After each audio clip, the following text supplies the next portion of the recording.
আসসালামু আলাইকুম। কোয়ান্টাম স্বপ্নে প্ল্যাটফর্ম এইচএসসি অর্থনীতির প্রথম পত্র ভোক্তা ও উৎপাদকের আচরণ এই স্পেশাল অধ্যায়ের আজকে আমাদের সুপার স্পেশাল 2 নম্বর লেকচার। আমাদের এই স্পেশাল অধ্যায়টার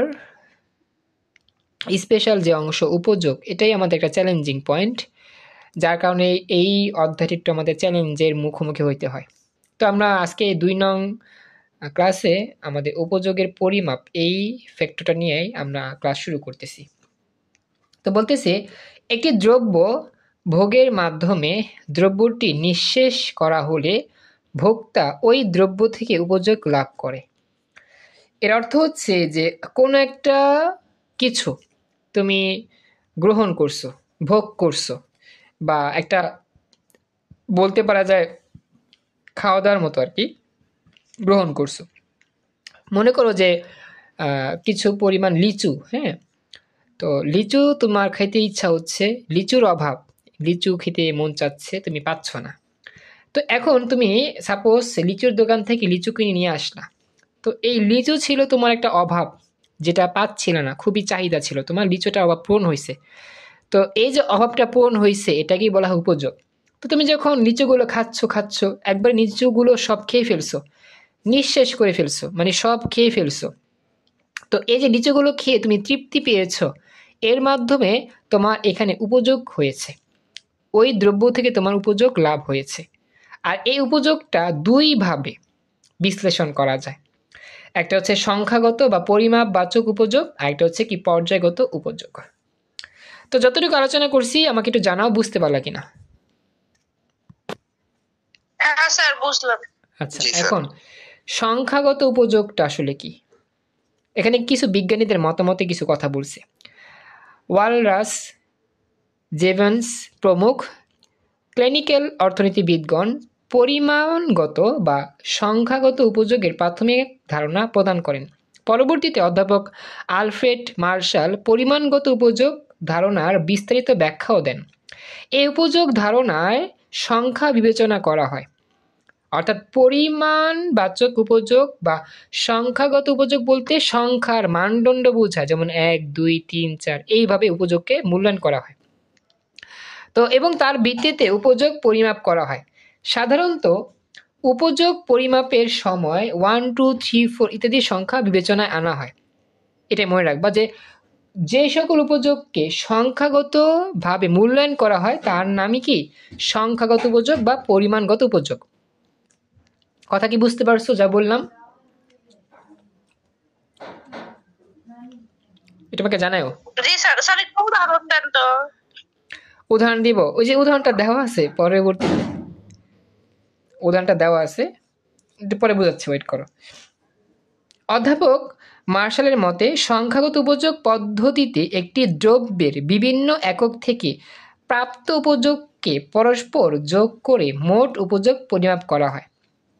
এখন এই জায়গার মধ্যে একটা উদাহরণ লিখতেছে যে কোনো এক ব্যক্তি একটা দ্রব্যের প্রথম একক থেকে 12 টাকার সমান, দ্বিতীয় একক থেকে 11 টাকার সমান, তৃতীয় একক থেকে 13 টাকার সমান উপযোগ পায়। এটার উদাহরণটা এরকম হইতে পারে, সাপোজ মনে করো যে একটা খাদ্যদ্রব্য, তো সেই খাদ্যদ্রব্যের প্রতিটা একক থেকে কিছু কিছু পরিমাণ টাকার উপযোগ আমরা পাই। তো এটার উদাহরণটা কীরকম হইতে পারে, খাবারের যে কোনো একটা আইটেম চিন্তা করতে পারি। মনে করো যে আমরা পিৎজা খাইতে চাই, পিৎজা, হ্যাঁ, তো পিৎজা খেতে গেলে পিৎজা তৈরি করা হয় কি কি উপাদান দিয়ে? যেমন আমাদের এখানে অনেকগুলো উপাদান থাকে, সবজি থাকে, মাংস থাকে, তারপর হচ্ছে গিয়ে ময়দা থাকে, এগুলো সবই হচ্ছে একটা উপকরণ। তো একটা পিৎজা খাওয়ার পরে দেখা যাবে সেই পিৎজা থেকে যে উপাদানগুলোর মাধ্যমে পিৎজা তৈরি করা হয়, সেই উপাদানগুলো কিন্তু এক এক রকম আইটেমের হয়। কিছু সবজি থাকে, কিছু মাংস থাকে, কিছু আমাদের কি থাকে, ওই ময়দা থাকে। তো সবজির দাম হয় একরকম, তারপর হচ্ছে গিয়ে আমাদের ময়দার দাম হয় একরকম, মাংসের দাম হয় একরকম। তো এই সব কিছুর কম্বিনেশনেই আমরা কি পাই, একটা পিৎজা খেতে পারি, পিৎজা পাই সব কিছুর কম্বিনেশনে। কথা কি বুঝতেছো?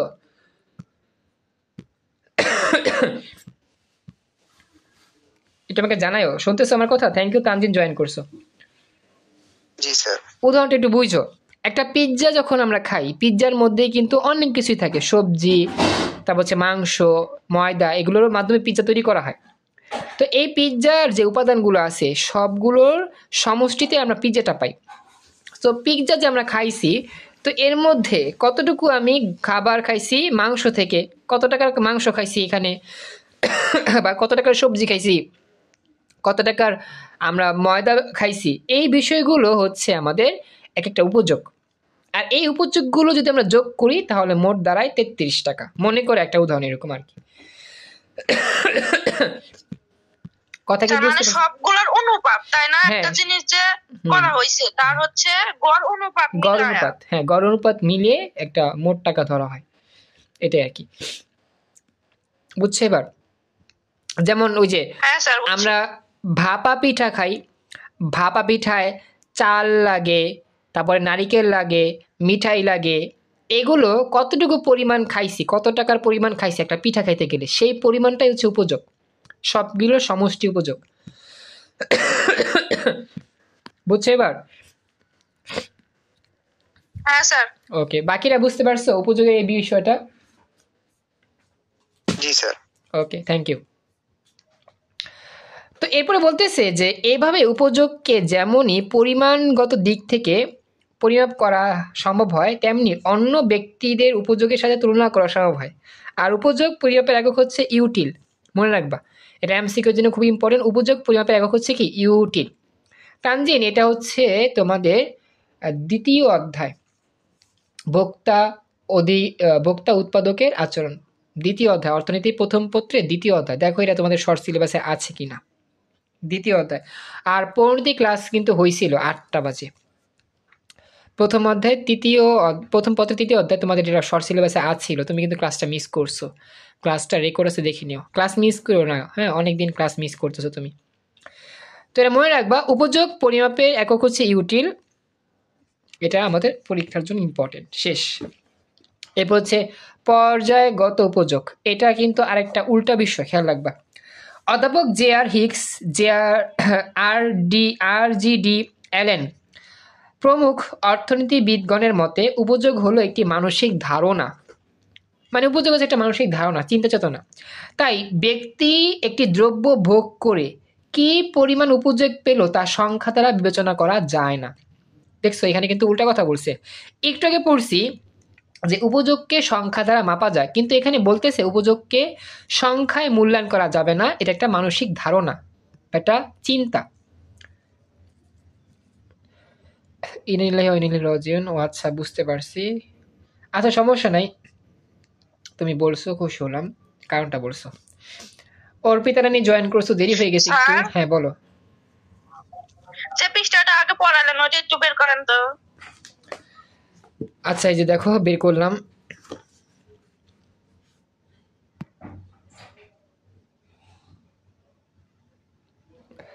বলো। স্যার দেখা তো যাইতেছে না ঠিক মতো, যে ইকুয়াল 33 না কত জানি আছে, ওইটা একটু বুঝান তো, এটা কেমনে হইছে? ওই যে বললাম না, ভাপা পিঠার 3টা অংশ মনে করো। চালের গুঁড়ি, এটা খাইছো 12 টাকার সমান। তারপর হচ্ছে গিয়ে ওই নারিকেল খাইছো 11 টাকার মতো। তারপর হচ্ছে গিয়ে মিঠাই খাইছো 10 টাকার মতো। এই সবগুলো যোগ করে মোট কত টাকার হিসাব খাইছো? 33 টাকার সব খাইছো। এরকম একটা উদাহরণ আর কি। একটা দ্রব্যের কতটুকু পরিমাণ, কি কি খাইছো, কতটুকু খাইছো, কত টাকার খাইছো, সেটাই হচ্ছে তোমার 3টা অংশের যোগফল 33। বুঝছো? হ্যাঁ। এটাই আর কি। আচ্ছা, ক্লিয়ার দেখা যাচ্ছে না? সবে কি অস্পষ্ট, ঘোলা ঘোলা? হ্যাঁ স্যার, কিছুই দেখা যায় না। এটা কি সবসময় এরকম হয় তোমার? বুঝি না তো, আমার তো নেট ঠিক আছে। না, মাঝে মাঝে হয়, এই যে এখন আবার স্পষ্ট হয়েছে সব। আচ্ছা দেখো, এবার খেয়াল করো। হ্যাঁ, তোমার নেট মনে একটু স্লো কাজ করে মাঝে মাঝে। নেট তো ঠিক আছে, নেট স্পিড তো কোনো সমস্যা হচ্ছে না, সবই তো ক্লিয়ার দেখা যাওয়ার কথা। নেট স্পিড তো 100-200 মতো, মানে কি স্পিড। ওয়াইফাই নেট স্পিড তো ভালো। তুমি কি ওয়াইফাই ইউজ করো না? হ্যাঁ স্যার, আমার ওয়াইফাই। তো ওয়াইফাই হয়তো বা মাঝে মাঝে স্লো হয়ে যায়, জন্য আর কি সমস্যা। দেখো খেয়াল করো, যেটা বলতেছিলাম তো এই যে এখানে বলতেছে পর্যায়গত উপযোগটা হচ্ছে একটা ধারণা, এখানে কোনো সংখ্যার বিষয় নাই, উল্লেখ নাই। তো বলতেছে যে হিগস অ্যালেনের মতে উপযোগ পর্যায়গতভাবে পরিমাপযোগ্য, সংখ্যাগতভাবে নয়। তো পর্যায়গত উপযোগ ভোক্তার পছন্দ ক্রমকে নির্দেশ করে। পছন্দ ক্রমের ভিত্তি হলো প্রথম, দ্বিতীয়, তৃতীয় এবং পছন্দ ক্রমের মাধ্যমে বিভিন্ন দ্রব্যের উপযোগের মধ্যে তুলনা করা সম্ভব হয়। সুতরাং বিভিন্ন দ্রব্য থেকে পর্যায়গতভাবে উপযোগ পরিমাপ করা হলে তাকে পর্যায়গত উপযোগ বলে, যেমন 1, 2, 3 ইত্যাদি। তো এটা উদাহরণটা এরকম হইতে পারে, সাপোজ যদি এরকম আমি চিন্তা করি, এই মুহূর্তে তোমার অনেক ক্ষুধা লাগছে, একটু মনোযোগ দিয়ে শুনো, খুবই সুন্দর একটা উদাহরণ দিচ্ছি, তাহলে বুঝবে এটা। তো এই মুহূর্তে তোমার অনেক ক্ষুধা লাগছে, এখন তোমার কাছে আমি 3টা আইটেমের খাবার দিতে চাচ্ছি। প্রথমত 1 গ্লাস পানি, দ্বিতীয়ত 1 গ্লাস শরবত, তৃতীয়ত 1 প্লেট বিরিয়ানি। এখন তুমি কোনটা খাইতে চাইবা বলো তো? স্যার বিরিয়ানি। ভেরি গুড, অবশ্যই সবাই এটাই চাইবে, বিরিয়ানি। আচ্ছা এখানে দেখো তো, আমাদের প্রথমটা ছিল 1 গ্লাস পানি, এটা খাইলেও পেট ভরবে, কিছুটা হইলেও পেট ভরবে। দ্বিতীয়ত 1 গ্লাস শরবত, এটা খেলেও পেট ভরবে। তৃতীয়ত বিরিয়ানি, এটা খেলে তো আরও আগে পেট ভরবে, তাই না? তো আমাদের পেট ভরতে হবে, এটাই হচ্ছে আমার অভাব, চাহিদা। তো পেট ভরে 3 রকম খাবার দিয়ে, পানি দিয়ে, শরবত দিয়ে, বিরিয়ানি দিয়ে। এখন আমরা গ্রহণ করব কোনটাকে? বিরিয়ানিকে। তাহলে বিরিয়ানি হবে 1 নাম্বার উপযোগ, তারপরে পানি লাগবে 2 নাম্বার উপযোগ, এরপরে শরবত যদি চাই খাবো 3 নাম্বার উপযোগ। কথা কি বুঝছো এবার সিস্টেমটা? বাকিরা বুঝছো? সিয়াম, তারপর হচ্ছে মাহি, আচ্ছা অর্পিতা, তানজিন। সিয়াম কথা বলো, সিয়াম বুঝতেছো?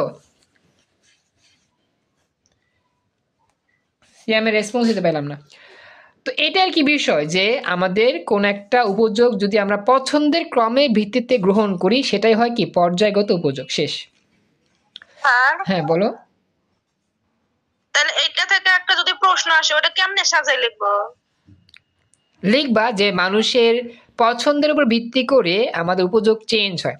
যে মানুষটা যে জিনিসের উপর বেশি পছন্দনীয় সেটা আগে গ্রহণ করে, সেটা হবে 1 নাম্বার উপযোগ।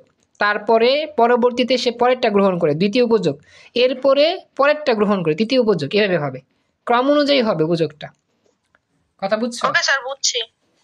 আচ্ছা, পরিমাণগত উপযোগ ও পর্যায়গত উপযোগের মধ্যে পার্থক্য হলো পরিমাণগত উপযোগ পরস্পর যোগ করে বের করা সম্ভব এবং পারস্পরিক তুলনা করা যায়। অন্যদিকে পর্যায়গত উপযোগকে পরস্পর যোগ করা যায় না। পর্যায়গত উপযোগের মাধ্যমে কেবল ভোক্তার বিভিন্ন দ্রব্যের প্রতি অবস্থানগত পার্থক্য বিবেচনা করা যায়। মানে পরিমাণগত উপযোগের মাধ্যমে বোঝা যায় যে এখানে মোট কতটুকু অংশের সমষ্টিতে এই অংশটা পাওয়া যাচ্ছে, এই উপযোগ পাওয়া যাচ্ছে, বা এই উপযোগের হিসাবটা কতটুকু। আর পর্যায়গত উপযোগের মধ্যে বোঝা যায় যে ভোক্তার পছন্দ কীরকম, ভোক্তা কোন জিনিসের প্রতি আকৃষ্ট হয় বেশি, কোন জিনিসটা বেশি চায়, কোনটা পছন্দ করে বেশি, সেটাই আর কি। এই হচ্ছে বিষয়টা। তো এই 2টা বিষয় ভালো করে। এই অধ্যায়টি একটু চ্যালেঞ্জিং অধ্যায়, আমি আগে থেকে বলতেছি এটা চ্যালেঞ্জিং অধ্যায়। তো এটা উদাহরণ দিয়ে প্রত্যেকটা টপিক নিয়ে বড় প্রশ্ন ছোট প্রশ্ন সবই আছে। হ্যাঁ হ্যাঁ, তো এটা চ্যালেঞ্জিং অধ্যায়, তো এই জন্য আর কি একটু তোমাদের বেগ পেতে হবে অধ্যায়টা ভালো করে শেষ করতে। এই জন্য আমি চেষ্টা করতেছি যতটুকু সম্ভব উদাহরণ দিয়ে দিয়ে তোমাদের বোঝানোর জন্য ইনশাল্লাহ। অর্পিতা, রিহা দেরি হয়ে গেছে অনেকটা, বলছিলাম একটা চ্যালেঞ্জিং অধ্যায় মুখোমুখি আছি। যাক, ক্লাস রেকর্ড চলতেছে, রেকর্ডটা দেখে নিও। আমাদের সময় কম, আমি একটু তাড়াতাড়ি শেষ করতেছি অংশটা। হ্যাঁ দেখো, উপযোগের ধারণা। ভোক্তার আচরণ তত্ত্ব বিশ্লেষণে উপযোগ একটি মনস্তাত্ত্বিক ধারণা। ক্লাসিক্যাল অর্থনীতিবিদ মার্শাল তার গ্রন্থে সর্বপ্রথম উপযোগ ধারণাটি ব্যবহার করেন। মার্শাল উপযোগের ধারণাকে গাণিতিকভাবে তুলনাযোগ্য বলে মত প্রকাশ করেন। কোনো দ্রব্য ভোগের উপর ভিত্তি করে উপযোগের ধারণাসমূহ নিম্নরূপে ব্যাখ্যা করা যায়: প্রাথমিক উপযোগ, প্রান্তিক উপযোগ আর মোট উপযোগ। এই বিষয়গুলো utility, UT, total utility, MU, marginal utility, utils উপযোগের একক। এই বিষয়গুলো সব মনে রাখার চেষ্টা করবা। এই ছিল আমাদের আজকের স্পেশাল 2 নাম্বার অর্থনীতি ক্লাসের শেষ অংশ।